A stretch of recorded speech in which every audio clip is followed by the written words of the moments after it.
కడప జిల్లా బద్వేల్ పట్టణంలో వ్యభిచారం నిర్వహిస్తున్నారనే సమాచారంతో అర్బన్ పోలీసులు దాడులు నిర్వహించారు. 2 ప్రాంతాల్లో ఏకకాలంలో తనిఖీలు చేపట్టిన పోలీసులు ముగ్గురిని అరెస్ట్ చేసినట్లు పోలీసులు పేర్కొన్నారు. Badvel urban CI B Ramakrishna ఆధ్వర్యంలో శనివారం రాత్రి ఈ దాడులు జరిగినట్లు తెలిపారు. పోలీసుల వివరాల ప్రకారం బద్వేల్ పట్టణంలోని 2 ప్రాంతాల్లో వ్యభిచారం నిర్వహిస్తున్నారనే సమాచారంతో తనిఖీలు చేపట్టారు. ఈ తనిఖీల్లో డి ఎల్లారెడ్డి, మిట్టి వెంకటలక్ష్మి, జగన్నాథం, సుబ్బయ్యలను అరెస్ట్ చేసినట్లు తెలిపారు. ఇందులో కందుల శ్రీలక్ష్మీదేవి కూడా ప్రధాన పాత్ర పోషించినట్లు గుర్తించి ఆమెను కేసులో నిందితురాలుగా చేర్చినట్లు పోలీసులు వెల్లడించారు. ప్రస్తుతం ఆమె పరారీలో ఉన్నట్లు తెలిపారు. దాడుల్లో 4 సెల్ ఫోన్లు, ఇతర వస్తువులను పోలీసులు స్వాధీనం చేసుకున్నట్లు ప్రెస్ నోట్లో పేర్కొన్నారు.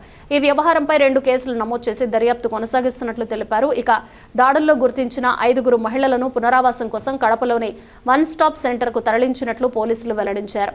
బద్వేల్ పట్టణంలో సాంఘిక కార్యకలాపాలకు పాల్పడే వారిపై కఠిన చర్యలు తీసుకుంటామని సిఐ బి రామకృష్ణ తెలిపారు. ఇలాంటి అక్రమ కార్యకలాపాలపై సమాచారం ఉంటే పోలీసులకు తెలియజేయాలని, సమాచారం ఇచ్చే వారి వివరాలు గోప్యంగా ఉంచుతామని పేర్కొన్నారు.